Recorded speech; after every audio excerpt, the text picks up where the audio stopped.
खुदावंद यीशु मसीह के बबरकत जलाली अल कद्दूस अल करीम और अल रहीम नाम में आप सबको मेरा सलाम। खुदावंद आपको बरकत दे, खुदावंद आपके ख़ानदानों को बरकत दे। आज ईद पेंतिकोस्ट है और उसके मुताबिक आज का हमारा मैसेज होगा और जो खुदावंद हमें मैसेज देगा वो हम आपके सामने पेश करेंगे। तो आज कलाम मुक़द्दस मेरे साथ खोलिएगा और रसूलों के अमाल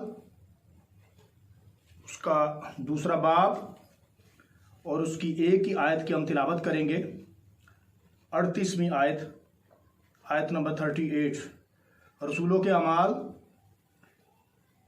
और उसका दूसरा बाब और उसकी 38वीं आयत। कलाम खुदा में यूँ लिखा है, पतरस ने उनसे कहा कि तौबा करो और तुम में से हर एक अपने गुनाहों की माफ़ी के लिए यीशु मसीह के नाम पर बपतिस्मा ले तो तुम रूह कुद्दस इनाम में पाओगे।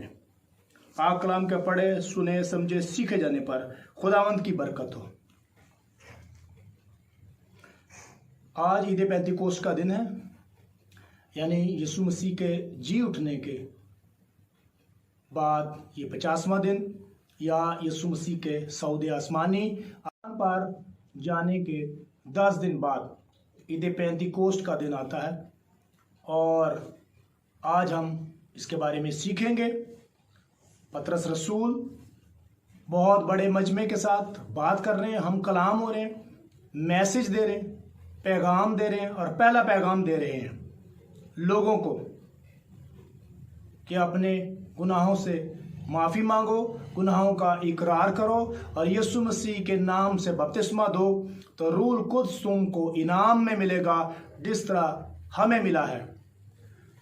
तो हम ये देखते हैं, जब कलाम मुक़द्दस का मुताला करते हैं तो हम देखते हैं कि यीशु मसीह जी उठने के बाद 40 दिन तक अपने शागिर्दों को नज़र आते रहे, उनके साथ बातें करते रहे और उनके साथ खाना भी खाते रहे, खाते पीते रहे, क्योंकि वो साबित कर रहे थे, उनको बता रहे थे, इस बात की गवाही दे रहे थे कि मैं रूह नहीं हूँ बल्कि जिस्म में हूँ, उनके रूह के गोश्त और हड्डी नहीं होती।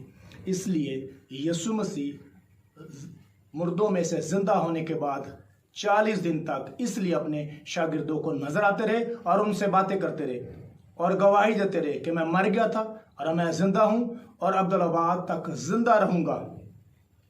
और सबसे पहले जी उठने के बाद मरियम मैगदलीनी ने उनको देखा, लेकिन इससे पहले भी कुछ लोगों ने यीशु मसीह को देखा जब वो अपने जलाल के साथ, अपनी हशमत के साथ, अपनी कुदरत के साथ कब्र से जब बाहर आए। नूरानी सूरत थी उनकी और सूरज की तरह, आफताब की तरह उनका चेहरा धमक रहा था। तो उस वक़्त सबसे पहले गैर कौम ने यीशु मसीह को देखा जो पहरा दे रहे थे, रूमी सिपाही जो वहां पर पहरा दे रहे थे, और उन्होंने खुली आंख से यीशु मसीह नासरी को देखा, जिंदा खुदा के बेटे को देखा, उसके जलाल को, उसकी हशमत को देखा, क्योंकि वो वहां पर ड्यूटी दे रहे थे और खुली आंखों से उन्होंने देखा, क्योंकि रोम के अंदर ये कानून था कि जो कोई ड्यूटी पर सोता उसको कत्ल कर दिया जाता, इसलिए वो सो नहीं सकते थे। और दूसरी जो उनके बारे में बात थी कि रोमी सिपाही अंधेरे से डरते थे, इसलिए वो सो ही नहीं सकते थे, लिहाजा वो बिल्कुल जाग रहे थे। खुली आंखों से कब्र को उन्होंने देखा, यीशु मसीह को देखा, उससे पहले किसी ने नहीं देखा था, उन्होंने देखा और उसके जलाल को देखकर वो गिर गए और डरते, रोते, चिल्लाते भाग गए और जाकर उन्होंने लोगों को बताया, क्योंकि वो घबराए हुए थे।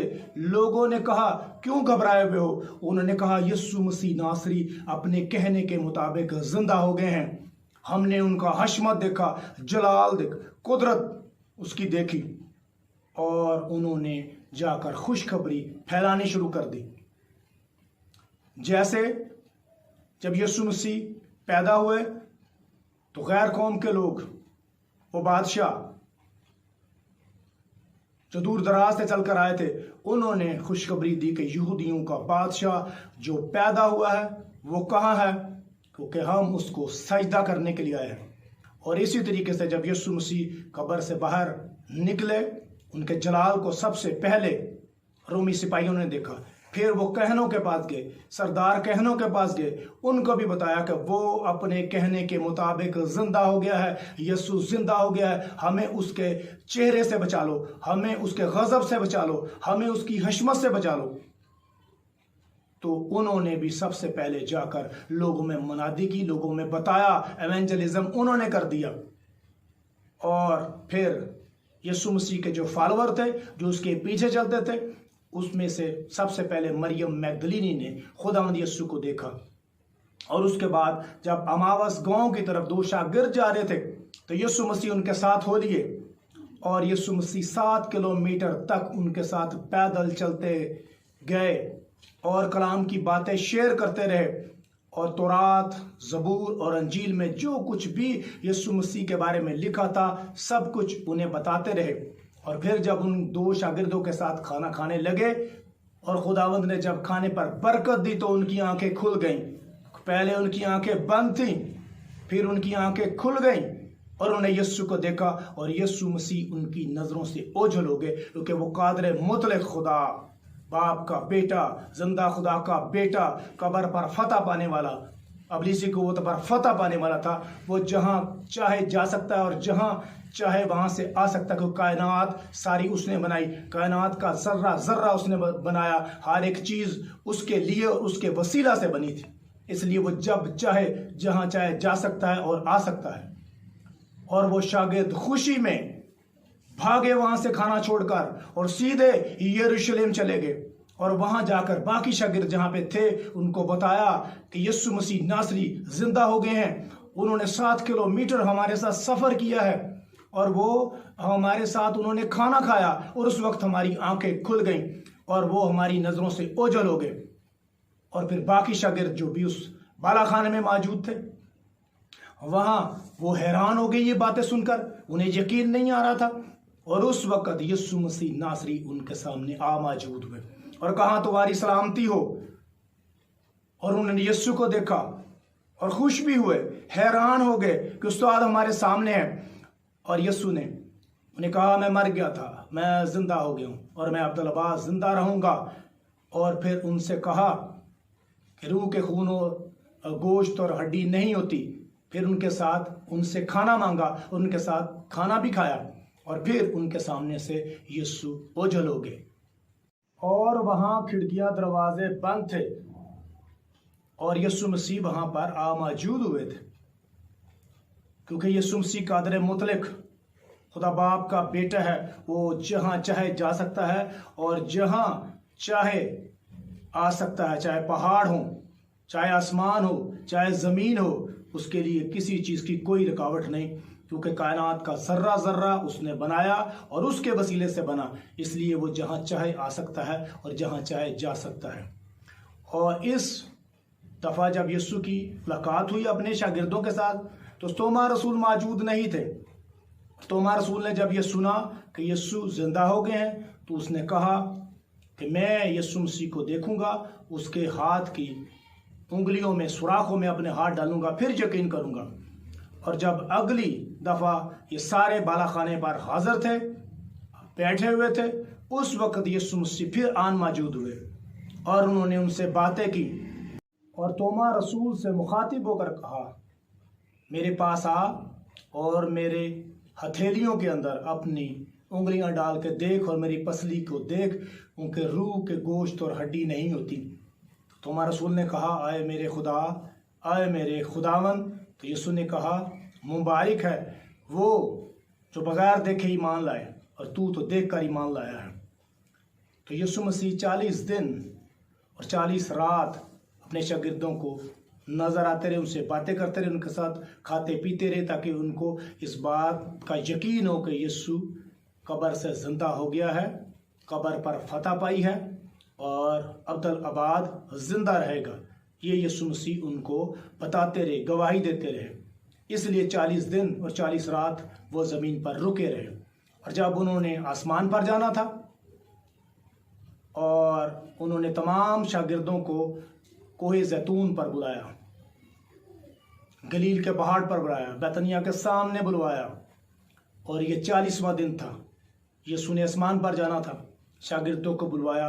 और ये बहुत बड़ी तादाद थी, तकरीबन 500 से ज़्यादा लोग यहाँ पर मौजूद थे, क्योंकि यीशु मसीह के 12 शागिर्द थे, अब ये 11 रह गए थे, और उसके साथ 70 शागिर्द और थे, और कई इनविजिबल शागिर्द थे जो फ्रंट लाइन पे नहीं आते थे यहूदियों के डर से, लेकिन यीशु मसीह की तालीमात पर अमल करते थे और उसे खुदावंद मानते थे।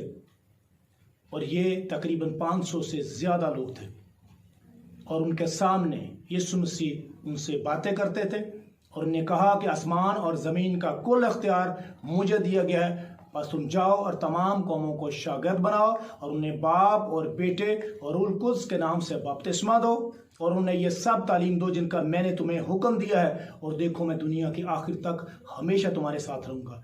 और उन्हें यह भी कहा कि यहीं पर ठहरे रहो जब तक तुम्हें कुव्वत का लिबास ना मिले, क्योंकि रूह कुद्स तुम पर नाज़िल होगा और तुम कुव्वत पाओगे, और यरूशलेम, यहूदिया, सामरिया, बल्कि ज़मीन की इंतहा तक मेरे गवाह ठहरोगे।